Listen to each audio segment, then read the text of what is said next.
يا عم قولوا اتفضلوا. اتفضلوا ايه؟ اقعدوا ولا اتفضلوا امشوا؟ اتفضلوا كلوا.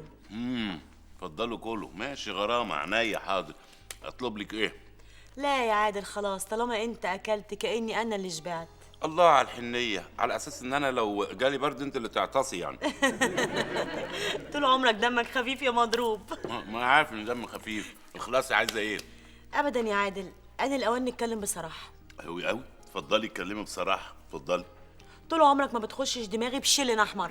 بدأنا قلة أدب. ممكن أقوم ألطشك على دماغك على طول. لا انا بتكلم بجد يا عادل، طول عمري شايفه ان انت متدلع ومرفه ومستهتر. مستهتر؟ أولا وضع طبيعي جدا إن أنا أتدلع على إن أنا الراجل أو أنا الولد اللي جيت في العيلة يعني، وبعدين أنا ذكي جدا عنك، ويعني دمي خفيف جدا عنك، وكل الناس بيحبوني عنك طبعا يعني. اوكي انا ما بنكرش انك كنت مدلل اكتر مني في الاسره، بس انا عايزه اتكلم في حاجه تانية دلوقتي يا عادل.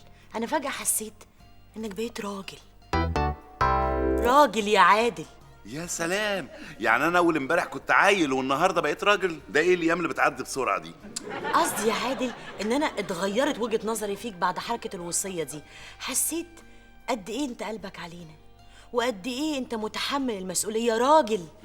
على الله يطمر بس. ما عشان كده انا جايه لك يا عادل، عشان اقف جنبك بافكاري.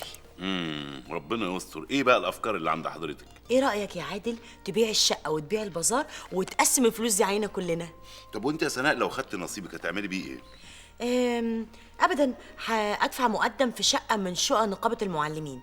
اصل الشقه دي بالقسط، هشتري عربيه صغنططه كده على قدي. عربيه صغنططه؟ ايوه، الواد حماده بازوكا اللي هو ساكن على ناصيه شارعنا، عارفه؟ عنده حته عربيه يا عادل قد كده، يا دوبك تشيل نفرين، لونها فوشيا ميتاليك متجنطه، والكاسيت باوكولايزر وتويتر، ولا اسمه ايه بتاع اللي ورا ده؟ سبويلر؟ السبولير اللي ورا بيبرق فظيع. الكاسيت بتويتر وكولايزر. الكاسيت ده بيبقى جوه العربيه. شفتيه ازاي يا سناء؟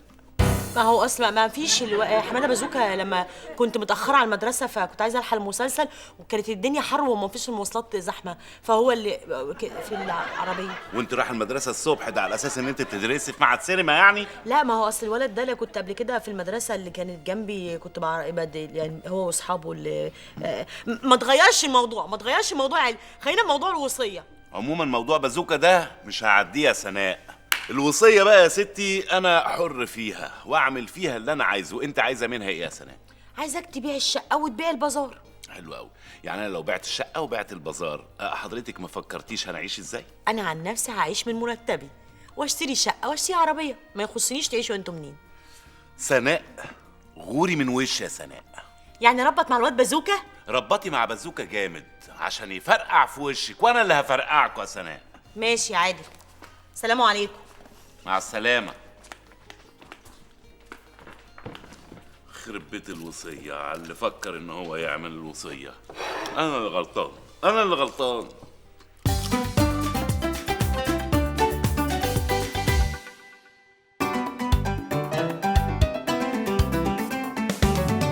نجلاء، هاتي الجاتو من تحت السرير. اطلع البلاك فورست ولا الاكلير؟ ليه الاتنين يا حبيبتي. ايه ده؟ ما شاء الله، انتوا فاتحين مصنع تحت السرير ولا ايه؟ انت عارف يا عادل اني ماليش فيه. وانا كمان. طب ما دام مالكوش فيه انتوا الاتنين جايبينه ليه يعني؟ يا عادل انا قصدي على الميراث. ماما تقصد الوصية. الوصية. لا اتكلمي. انا عارفة يا عادل ان انا مش من حقي ان اتكلم في الموضوع ده. وانا كمان. انتوا الاتنين مش من حقكم عايزين تتكلموا، يعني قصدكوا ايه؟ قصدنا يعني ان احنا عارفين انك انت راجل محترم ومؤدب وحسيس، ومش ممكن هتسيبنا نتشحطط من بعدك يا عادل. وانا كمان.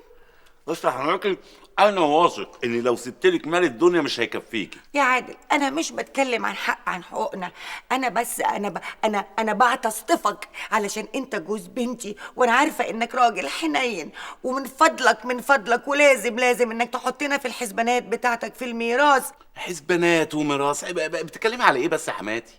عادل يرضيك ان انا انحرف؟ وانا كمان. بص يا حماتي، الحكايه دي متهيألي فات اوانها، بس طبعا ما يرضينيش يعني. يبقى خلاص لازم تكتب زيهم بالظبط في البازار وفي البيت، تكتب لي كل حاجه زيك زيهم بالظبط. يكتب لك يا مجيده يا سوسه يا تعبانه. ده اكليه جاتوه شوكولاته؟ انت فاكراه عيل صغير؟ يا سناء انت ايه اللي جابك هنا؟ ايه اللي جابني ده يا عادل؟ بقول لك ايه، الست دي وبنتها ما لهمش قشايه في الشقه والبازار يا عادل. انت مالك؟ انت تدخلي في اللي مالكيش فيه خالص. انت عادل هيكتب لي زيكم بالظبط.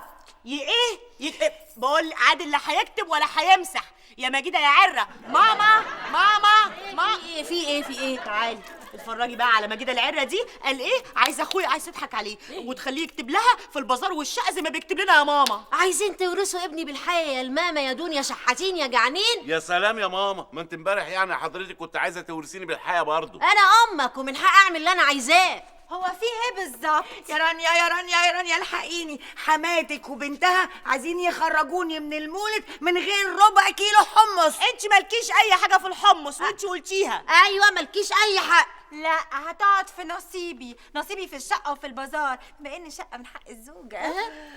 ايه ده؟ عادل خد موقف. انا من رايي نقفل على الموضوع ده دلوقتي. نقفل؟ ده احنا لسه هنفتح. بقول لك ايه يا عادل، الشقه دي ماما هي اللي جايباها لك. ايوه انا بعت شبكتي عشان اجوزك. والله انا ما يهمنيش التفاصيل دي يا مامي، يعني كل اللي يهمني ان كلهم كده ضيوف عندي. سامع يا عادل؟ اكتب الوصية باسمي. لا باسمي انا. قلت لك بيه عشان نخلص من الاشكال دي. عادل ابوس القدم وابدو ندماتي على فعلاتي، تحطني في وصياتي. وانا كمان. اسمها وانا كماناتي بقى عشان تبقى ماشيه مع ماماتي. انت لسه عايشه؟ انا امك، اديني كلمة الوعد. وانا زوجتك ومستنية الرد. وانا اختك ومستنيه العقد. يا جماعه كفايه بقى، حرام عليكم بجد.